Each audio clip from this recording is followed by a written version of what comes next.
Now on the CTV News at 5, how a new YWCA program is offering hope to women and children fleeing violence. Plus, a warning of how kids are using deep fake technology to create exploitive images of their peers. And making Lethbridge a national leader in advanced computing. Telling your stories. CTV News Lethbridge with Jackie Scantlebury. Good afternoon. We're glad you could join us. A first-of-its-kind program to help women and children fleeing violence transition into long-term housing in Lethbridge has officially opened. The YWCA says the HOPE program will help women and families bridge the gap between leaving emergency shelter and finding safety, healing, and independence. Carson Marsouk explains. The new HOPE program at the YWCA Lethbridge is hoping to support women and children who are looking to move beyond crisis but are still facing safety and stability barriers. What HOPE does is it's that medium phase. It's that second stage where individuals that are fleeing domestic violence or have experienced gender-based violence are able to move into more stable and grounding spaces where they can truly recover. The program will offer life skills, supports, and case management. The YWCA renovated one of its floors to include individual spaces and a communal kitchen, doubling the number of beds available. The length of stay in the program will be between 6 to 18 months, compared to the 21 to 30-day stay at the Harbour House Emergency Shelter. When you've already experienced a lot of other various barriers in your life, including going through a very traumatic experience, being able to jump straight into something like market housing can be extremely difficult. So this really just fills that gap so that we are able to provide that long-term stability and allow that recovery to happen. Through the federal government's Reaching Home program, the City of Lethbridge provided nearly $450,000 in capital and operational funding for the program. This project represents a critical housing need in our community with transitional beds. We have a lot of individuals who access different shelter options and then fall into a bit of a gap where they're expected to enter into market housing or just affordable housing, and they don't have the skills and the supports required to make that jump. So this fills a critical need. The program will support 12 to 18 women at a time. The YWCA will begin to accept intake referrals, with young expecting to be at or near capacity within a month. This is not a women problem. This is not a gender problem. This is a people problem, and we need to continue to address and face what is happening in our community, but across Canada. Carson Marsouk, CTV News, Lethbridge. The YWCA Harbour House Emergency Shelter has 24 beds. Last year, the YWCA Lethbridge provided more than 20,000 services and supports to women and children. An officer with the Lethbridge Police Service who pled guilty to assault in connection with an on-duty incident has been conditionally discharged. On May 10, 2023, police say a physical altercation broke out between the officer and a man who was being booked into the short-term holding facility at the police station. The man was not injured. Chris Stock, a 23-year member of the service, pled guilty in Calgary Court of Justice and received a conditional discharge, including 1 year probation. The discharge means a finding of guilt is made, but no conviction is entered. Lethbridge police say an internal investigation will now begin. As AI technology evolves, police are warning kids and teens about new methods of exploitation, and in some cases, young people are using it to harm each other. AI deepfake technology can be used to create a lifelike simulation. According to Alert's Internet Child Exploitation Unit, kids are using deepfake technology to create exploitive images of their peers. What we're finding is that AI is being used to create nude images of other children and used as kind of this new form of cyberbullying. Kids may not have taken a nude image of themselves, but what's happening is it's being created, right? And it's being used to bully or harass or extort. Constable Stephanie Bosch says it can happen on any app, and since the embarrassment AI images can cause is significant, shame prevents victims from coming forward. Bosch says parents need to be open to having difficult conversations with their kids in order to help combat online bullying. Taber police are asking for the public's help finding a missing woman. 42-year-old Leila Martin hasn't been seen since June 10th. Police believe she may have headed to Bow Island. Martin is 5'5", weighing 125 pounds. She has brown hair, green eyes. She was last seen wearing a black T-shirt, jean shorts, boots, and a backpack with yellow stripes. Anyone with information is asked to please contact Taber Police or Crime Stoppers.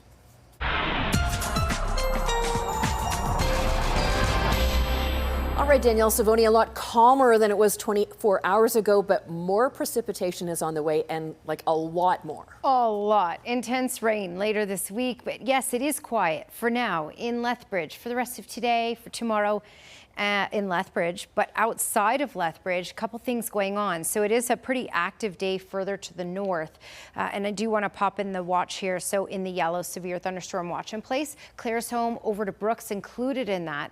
And in fact, north of Brooks, there is a cell going on right now that is likely producing some medium-sized hail.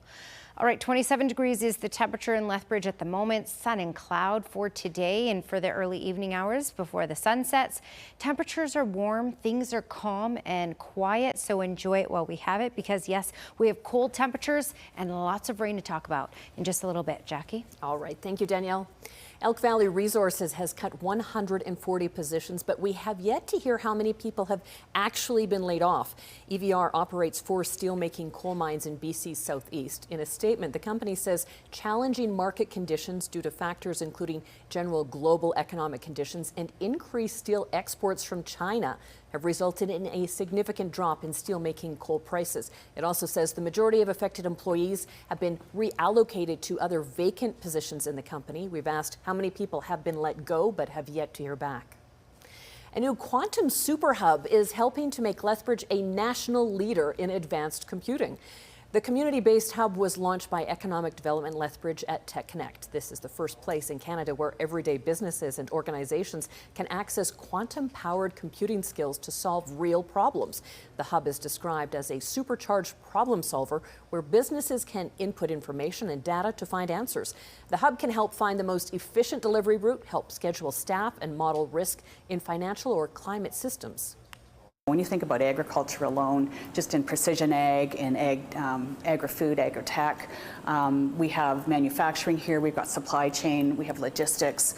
All of those have massive amounts of data that are often running into supply chain issues. We know with tariff, like how else do you calculate all of the impact that the tariffs might be happening on all parts of your operations.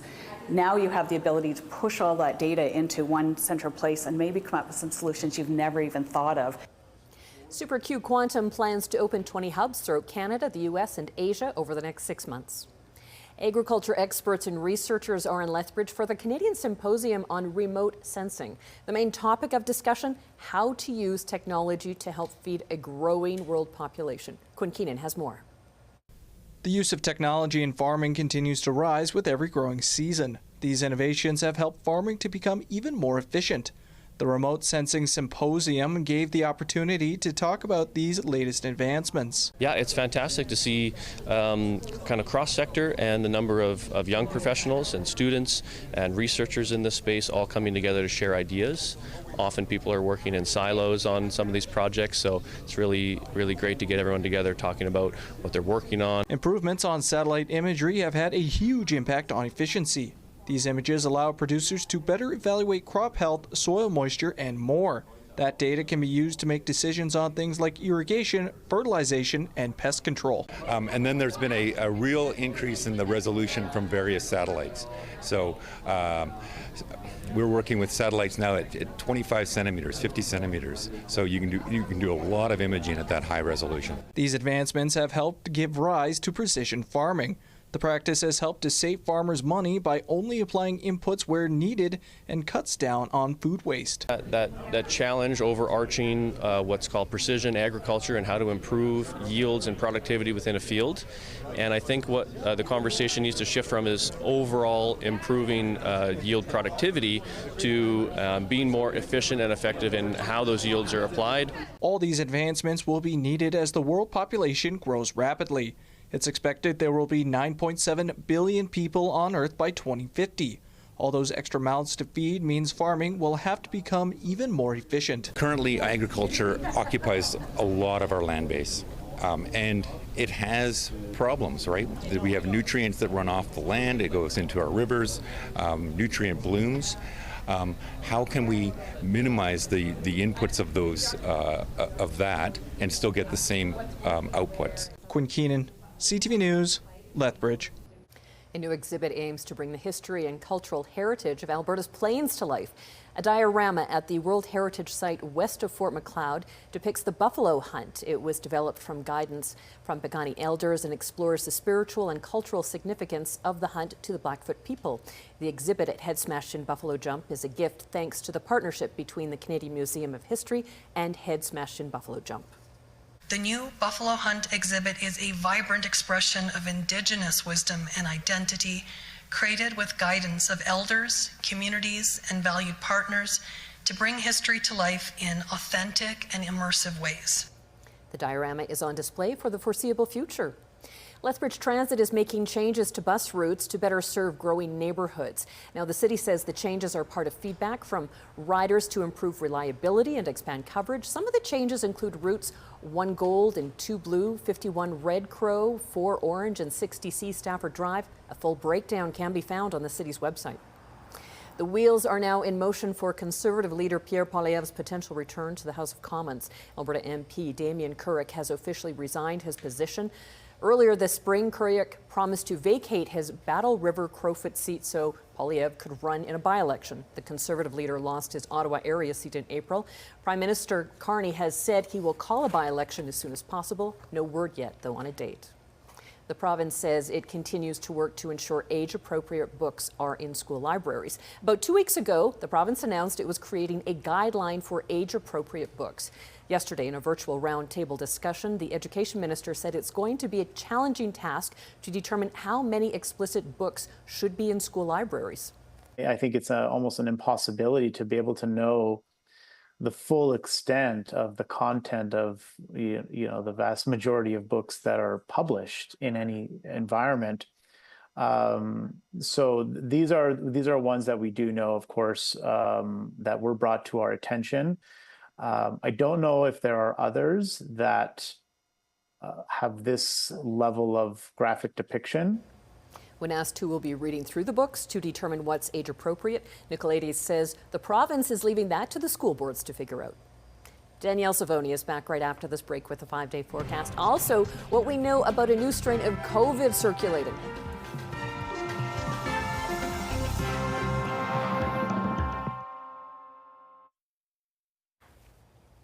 All right, here's your sky cam facing west, looking stunning facing west anyway. We have a lot to talk about in the long range forecast. Less likely to have any active weather in the far south for today, less likely tomorrow as well. And then after that, game changes completely. 22 degrees is the temperature so far today. The high in Calgary, 24 in Edmonton. A lot of 20s going on, higher 20s as you head off to the east in southern Ontario and southern Quebec.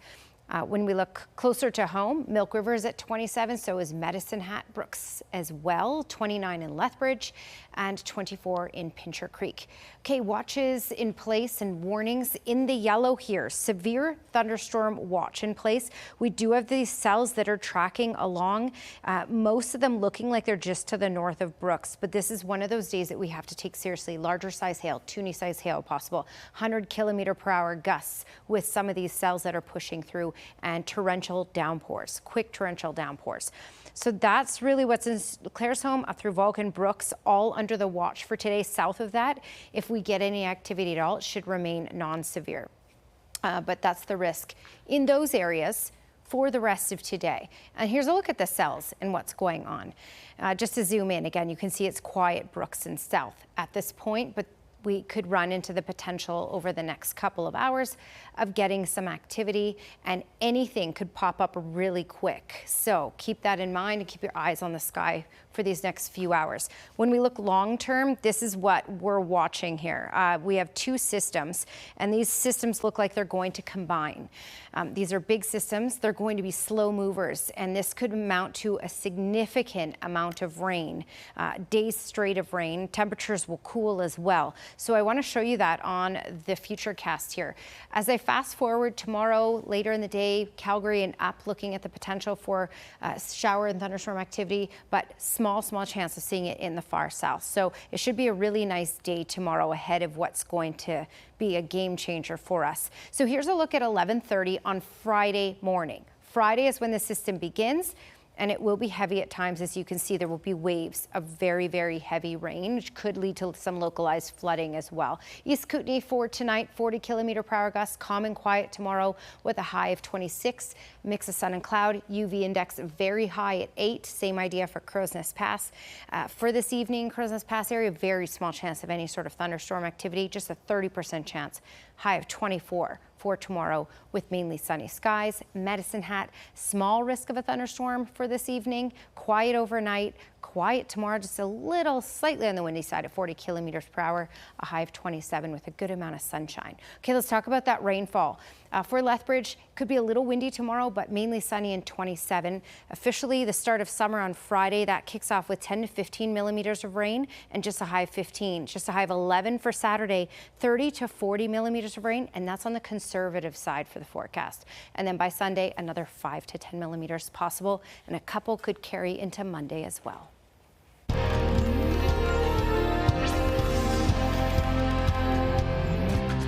There are 23 more confirmed measles cases in Alberta than there was yesterday at this time. Most of them were in the North Health Zone, 19. There was 1 in Calgary, 3 in the South. Since the outbreak began, there have been 668 confirmed cases in the South. Alberta-wide, there are 984 cases now. Health officials say the best protection against the highly contagious and preventable disease is 2 doses of the MMR vaccine. And just as Alberta's government is changing its COVID vaccine policy, so most Albertans will have to pay to get the shot, a new strain of COVID is circulating, a variant of the virus called Nimbus. According to one doctor, the main reported symptom sounds painful, razor blade throat. Kevin Diaz reports. Sounds really painful. A summer variant of COVID has emerged. Pain.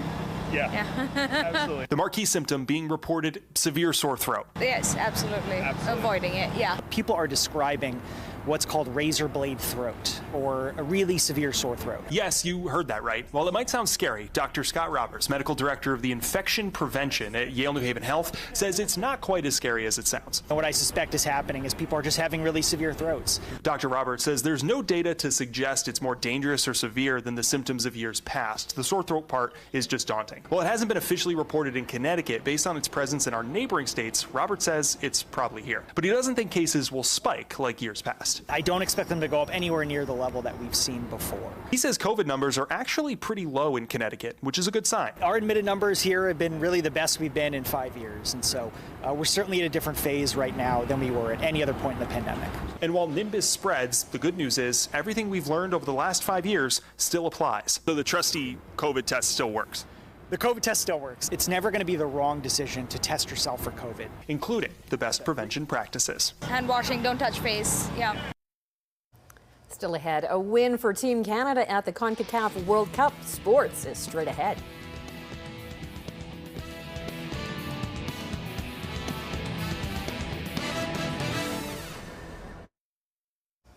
Lethbridge Bulls were off last night, but Southern Alberta's other baseball teams, they were in action. Medicine Hat Mavericks got the better of the Brooks Bombers in a Southern Alberta showdown. A 5-run 5th inning powered the Mavs to a 6-3 win. Every WCBL team is in action tonight. The Bulls wrap up a season-long 6-game road trip against the Bombers. The Mavericks will also hit the road, this time for a matchup with the Swift Current 57. Start time for both games, 7:05 p.m. Lethbridge Hurricanes were able to give back in a major way this season. $31,600 were raised for local charities. Initiatives like the Jaeger Bombs campaign, Saves for CRH, and Goals for Kids helped raise the money. The campaigns donated money every time players recorded points or saves. The Canes say they are thankful for the community support that helped make this possible. Florida Panthers have won their 2nd straight Stanley Cup title. The Panthers begin to celebrate.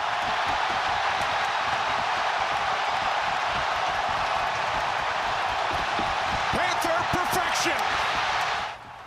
Florida beat the Edmonton Oilers 5-1 in Game 6 of the Stanley Cup Final, clinching back-to-back championships. The Panthers beat Edmonton in 7 games for the Cup last year. Last night, Sam Reinhart scored 4 times for Florida, including 2 empty netters. Their victory means the last Canadian team to win hockey's top trophy remains the Montreal Canadiens in 1993. Say John Buchanan can't stop scoring for Canada's men's soccer team. That's the promise, David. Great footwork and a lovely finish. The star forward scoring twice over Honduras in a massive 6-0 win to open the CONCACAF Gold Cup in Vancouver. This first game was likely to be Canada's toughest test of the group stage. Next up is Morocco Saturday night and El Salvador next Tuesday. You can catch Canada's entire Gold Cup campaign on TSN. Still ahead on the CTV News at 5, the power of thank you. 10,000 thank yous to be exact. We've got that story next.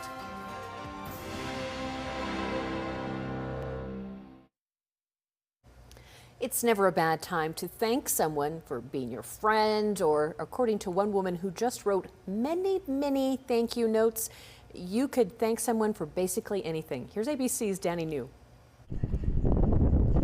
In Hoboken, New Jersey, this is a walk Ellen Webster has made quite often in the past decade, as she worked to achieve her goal of sending 10,000 handwritten thank you notes, if you do the math. So you've been writing 3 a day, every day, for more than 10 years? More or less. She was initially inspired by a John Kralik book called A Simple Act of Gratitude. And of course, Ellen had to get really creative to think up 10,000 people. And I started having so much fun kind of observing where my attention was drawn and to what people and to what activities could I write and thank somebody for. Ellen wrote to doctors, nurses, coffee shop baristas, post office employees, her favorite authors, as well as bookstore and theater owners all around the country. Some people even comment on the stamps. At one point, she even hand-delivered a thank you note to an employee at the grocery store who offered to carry her groceries to her car. What did he say when he got the thank you note? He hugged me. I just made 700 of them. Also, she stuffs each letter with an origami heart. Lots of precision. For the record, Ellen says many people do not reply, but she has held on to her favorite responses, like from her high school English teacher, Mr. Tracy. Take care. Lionel. He never called himself Lionel. But for thank you note number 10,000, which she just completed a few weeks ago, Ellen wrote to the man who first inspired her, author John Kralik. And he said, while at first he was a little surprised by how many she had written, he said he hoped that it had brought blessings to my life, which I don't think of it that way, but they certainly have. Thank you for sharing this time with us. Now here's the early edition of the CTV National News.